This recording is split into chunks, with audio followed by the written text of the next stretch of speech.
Hi again then guys, and welcome to a breaking news kind of video, but a slightly different one to what we would usually touch on. I tend to save these kinds of videos for stuff like leaked cars or leaked circuits. Recently, of course, we talked about the Toyota A86 coming back, the Porsche 962 making its debut. Very, very tasty stuff.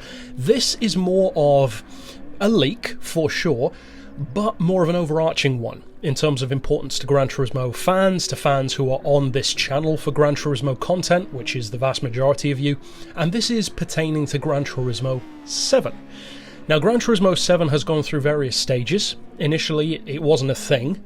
Back in 2016, I believe it was, at the London event, which I attended, Kaz said words to the effect of there would be no Gran Turismo 7, that you should consider GT Sport to be that.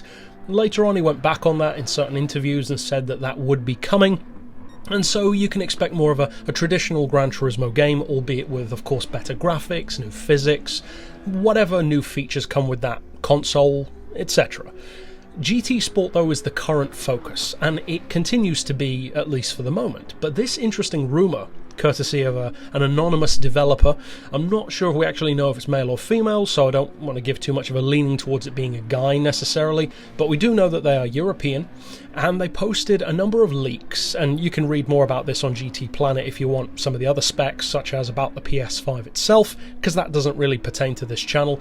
I'm honing in particular on the confirmation, or at least according to this person of course, that Gran Turismo 7 would be a launch title for the PS5, and that it would be a VR compatible game. Now that of course is not surprising at all, because GT Sport already has VR compatibility. Of course, a lot of Gran Turismo's features are developed in the current game and then implemented into the next one. That's always been the way, and not just with Gran Turismo, but that happens to be the point of this discussion.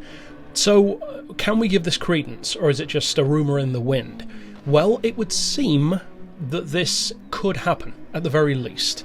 I would say there's a good likelihood of it, based on the fact that a lot of the other specs, dates and leaks that this person has mentioned have happened, such as E3, various other specs about the PS5 itself, which were later confirmed. Now, it wasn't just Gran Turismo 7 that this person mentioned, there were a couple of others too, Last of Us, etc, etc, but Gran Turismo 7 of course is the one that we on this channel are interested in. Now, as far as specifics, we don't know anything beyond the fact that it's VR, or VR compatible, but it is interesting that this would be the first time that a Gran Turismo title has been a launch title for the console. It would certainly give a massive amount of impetus to kind of both. In a way, people who buy the PS5 and want a good racing game will have that option immediately, or people who are Gran Turismo fans and want the next thing, and in terms of power and quality of console, you have the PS5 as its option. So it kind of feeds into each other, making both mutually benefited in a symbiotic kind of way. So as far as details of the game itself, we simply don't know at this point. Kaz has mentioned a number of relatively vague things about how the cars are so good that they'll easily pass on the next console, stuff that we've heard before, of course, and the premium cars, or sometimes super premium as they're called, such as the GTR Nismo that dropped in Gran Turismo 6, looked almost as good, you could say, as some of the cars do in GT Sport. So basically he said the same thing again, that these cars look so good technically that we can't actually see how good they look on the PS4. So a lot of those will be carried over. Again, that's not a surprise at all. That always happens for a Gran Turismo game. It tends to be that core of nowadays premium cars that gets carried over first, and then they'll bring a couple of stragglers and have a couple of exclusive launch vehicles. So for me, for instance, I'm going to make one personal claim, and I want to make sure that everyone knows this is nothing to do with what this European developer has said. This is totally on me, so if it's wrong, that's on me, and who really cares if it is wrong. But I'm going to predict, in a similar way to how I predicted the NSX would be more of a hero car for GT Sport, in a similar way to how the C7 Corvette was for GT6, which didn't turn out to be the exact prediction that I made, primarily because the game itself is different to what I expected from Gran Turismo Sport.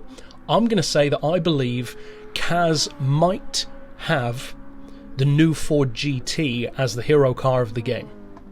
Maybe even on the cover of the box. Now, I have nothing to base that on beyond the fact that the Ford GT is his favourite car. So take that with a pinch of salt. That's just my personal prediction. Take it or leave it. It doesn't really matter if that's wrong, but that's my prediction that I'm going to put out there. I believe that it may well be an homage to Gran Turismo 4 in that sense. So we'll have to wait and see. As far as the game coming out, that seems much more set in stone according to this anonymous developer at least. So it's just interesting news, and of course keeping you guys in the loop. And this kind of leak is less about the immediate new cars and new tracks and more about the long term. Because of course Gran Turismo Sport will not last forever, we'll move on to the next thing. So that's it overall for this little bit of news. Of course check out the full article if you want to, and for now, as always, thanks for watching.